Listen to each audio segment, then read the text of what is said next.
set my straight edge. There it is. To make a bird's eye view city, just for fun, what you do is step one is you start off by making a whole bunch of two-dimensional shapes. And just make a bunch of two-dimensional shapes all over your paper. And these two-dimensional shapes can be rectangles, squares, they can be L shapes, things like that. Because what we're doing in this scenario is we're drawing tops of buildings. So lots of buildings initially are rectangles and squares, but there's other more interesting buildings out there that can be triangular, they can be diamond, they can be all kinds of things. And they can also be varying in size. You could have some very large ones, whatever you like. So step one is you make a series of interesting, don't know if mine are interesting or not, but make a series of interesting building tops. Okay. You could also think of it strategically. Maybe you're building out a grid or a city where it has a certain sense of logic to it, or maybe not. You can also do a little bit of underlapping where you link some together. And then one really useful thing is don't be afraid to let some of your buildings go off the paper. If they go off the paper, it helps to create a sense that maybe there's more to the world than just what is in the viewer's eyesight.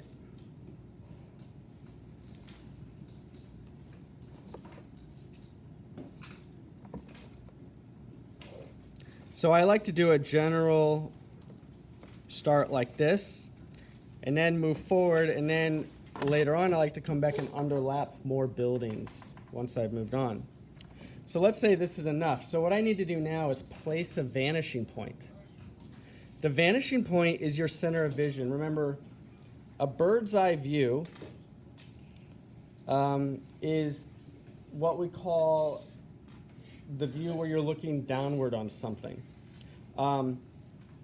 If you were a bird flying directly over a city looking straight down, you would see tops of buildings as being closer to you, and they'd be two-dimensional in nature. And the sides of the buildings that go down toward the ground, they would be converging toward your center of vision. And where they cut off would be the ground level of those buildings. You could also think of it if you're a superhero flying over a city looking down to save the day somewhere, looking for trouble. That's a bird's eye view.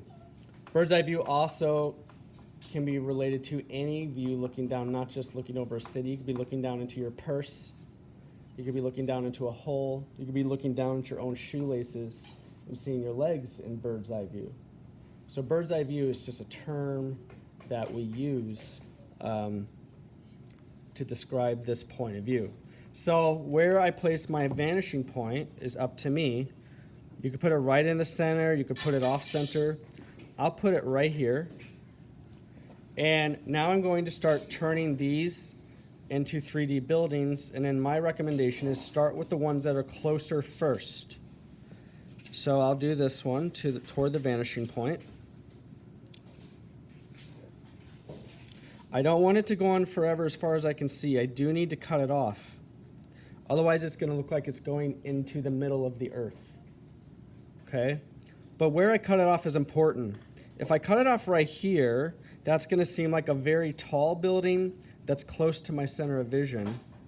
If I cut it off, say, right here, it's going to seem like maybe more of a medium height building that's not as close to my center of vision. So where you cut it off is not a random decision that you should make. You should think about how you want that building to be. And I'll go ahead and start addressing these other buildings. And then remember, erase your leftover orthogonals so that we can be clear about where the ground level of your building is. Now this one has a third corner that has a path to the vanishing point, so I need to address that. I will cut this off right here. And then of course, I need to cut it off this way too. This is no different than the introduction worksheet we did last week, where we simply make shapes into 3D forms using the vanishing point. Okay, but however, now that I've gotten these three, when I move out to this one, I need to do some underlapping.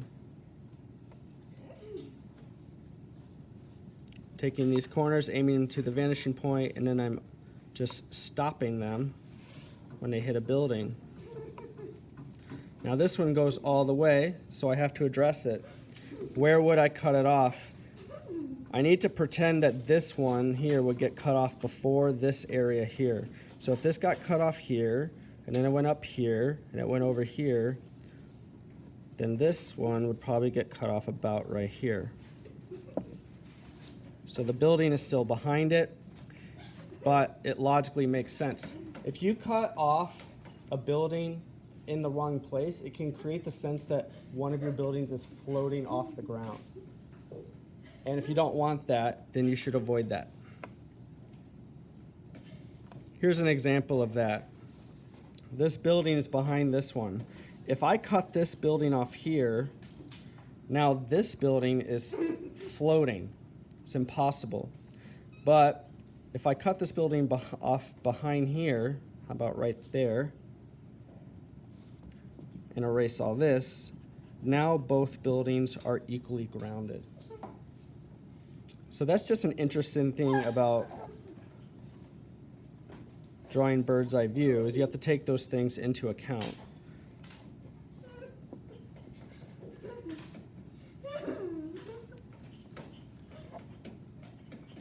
All right.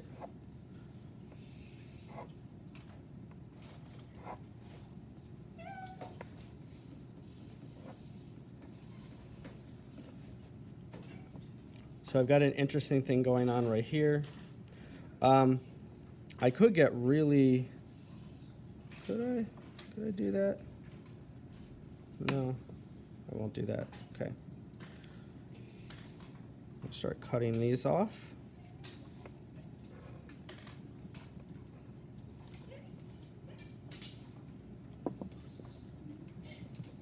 Anyway, what you're going to do is you're going to address all your buildings. When you get to a certain point where you've made a lot of these 3D, it's also really cool, it's super easy to then start to underlap more shapes underneath buildings you've already drawn, and it's really easy to fill up the space without doing that much work. So I just added this and then made it 3D and cut it off here. I could come over here.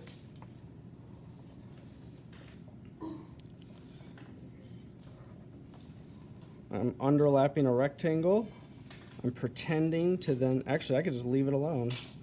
Maybe the cutoff is hiding. Or I could pretend to cut it off closer in.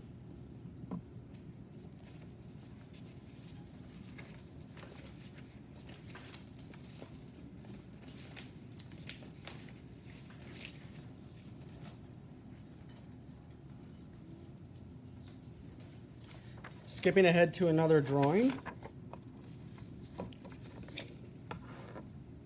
It's this one right here. And I'm skipping ahead to this one just to illustrate to you how you can start to do details on top. An easy way to do that, if I were looking at this one here, is you can easily just by doubling the line around the interior, I've now given it a little bit of a ledge, a little bit of a frame. But if I want that to have some height to it, I can take this far away corner, aim it to the vanishing point just a little bit, and then put an interior cutoff here and here that just underlaps, and now instantly the top of this building has depth to it that sinks down in there. If you want to add something to the top of a building, I can simply just draw Actually, I should have just drew this. I can take this and make a line, aim it to the vanishing point, and draw right off. I can let this go straight off the paper and then erase what's in it. And now this looks like it's got something more going out of the picture space.